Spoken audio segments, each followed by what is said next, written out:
आदरणीय प्रधानमंत्री जी,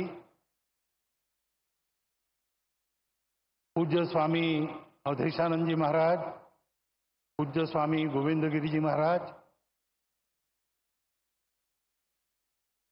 आदरणीय मुख्यमंत्री श्रीमान देवेंद्र जी, केंद्रीय मंत्री श्रीमान नितिन जी, माधव नेत्रालय के मंचस्थ कार्यकर्ता वृंद, उपस्थित सज्जन, माता भगिनी,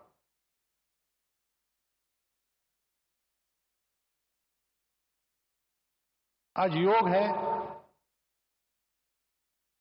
डॉक्टर साहब का जन्मदिन,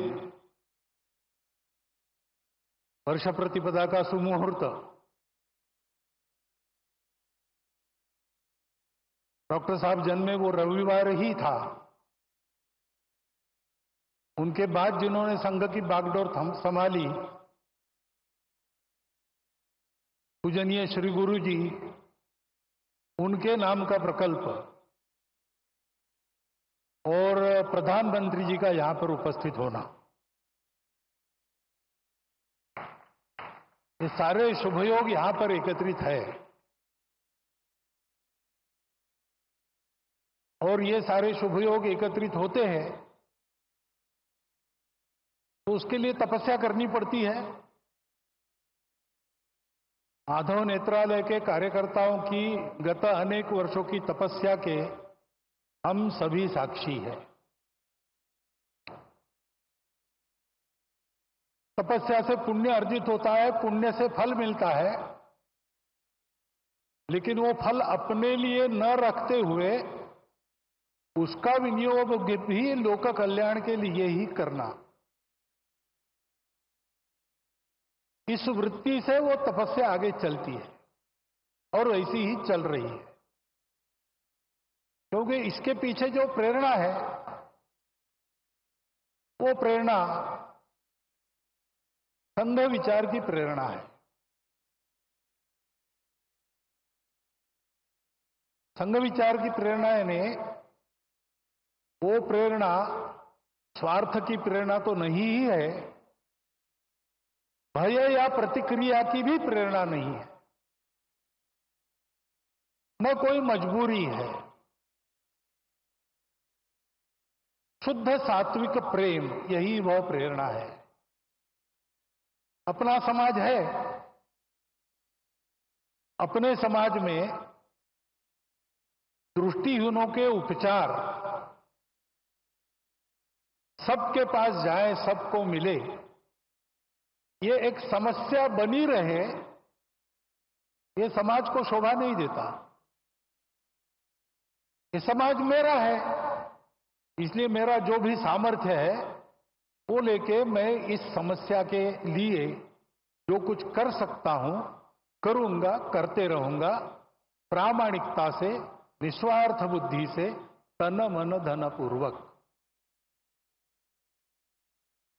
सब क्षेत्रों में संघ के स्वयंसेवक जो कार्यरत है, इसी प्रेरणा से कार्यरत है। रामटेक की यात्रा में 1926 में यात्रा के सुव्यवस्थापन के लिए स्वयंसेवकों ने जो काम किया, वह भी इसी प्रेरणा से किया। और आज इतने सारे क्षेत्रों में सेवा चल रही है, छोटे बड़े प्रकल्प उपक्रम सब मिलाकर 1.5 लाख के ऊपर समाज के लिए काम चलते हैं स्वयंसेवकों के, इसी प्रेरणा से चले हैं। यही प्रेरणा है वो स्वयंसेवकों को अपने लिए कुछ न चाहते हुए सबके लिए कष्ट करने की प्रेरणा देती है। बदले में कुछ भी नहीं चाहते, करते जाते हैं। ऐसी लंबी यात्रा के कारण समाज ने देखा परखा संघ के स्वयंसेवकों को और मान लिया।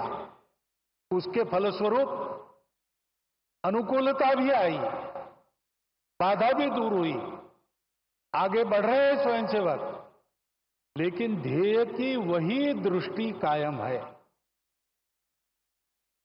और ये सारे सेवा के काम दया भाव से नहीं चलते।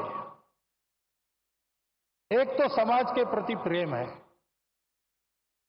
और दूसरे तो वास्तव में समाज में सबको ही दृष्टि देनी है।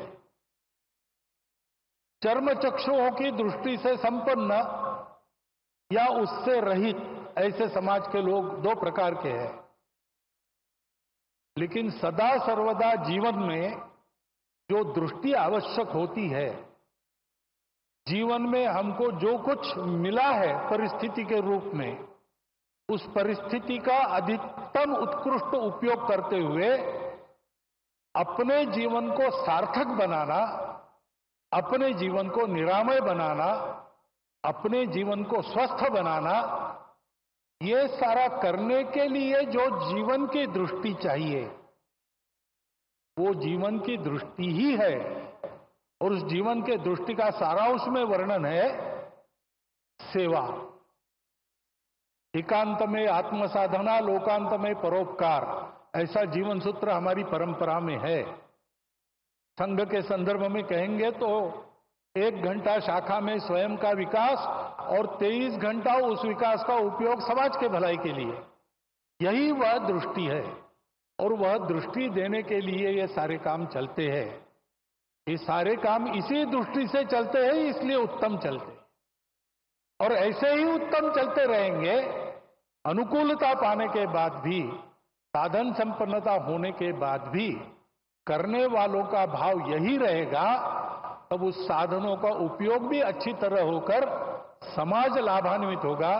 केवल लाभान्वित नहीं होगा, समाज विश्व को लाभान्वित करने के लिए योग्य बनेगा और विश्व के जीवन में अपनी भूमिका को ठीक से अदा करेगा। इन सारे सेवा कार्यों से यही हो, इस इच्छा से स्वयंसेवक काम कर रहे। उसमें से एक यह माधव नेत्रालय का काम है। आज वर्ष प्रतिभागिता के दिन उनको सब प्रकार की शुभेच्छा मैं देता हूं, आपको भी देता हूं।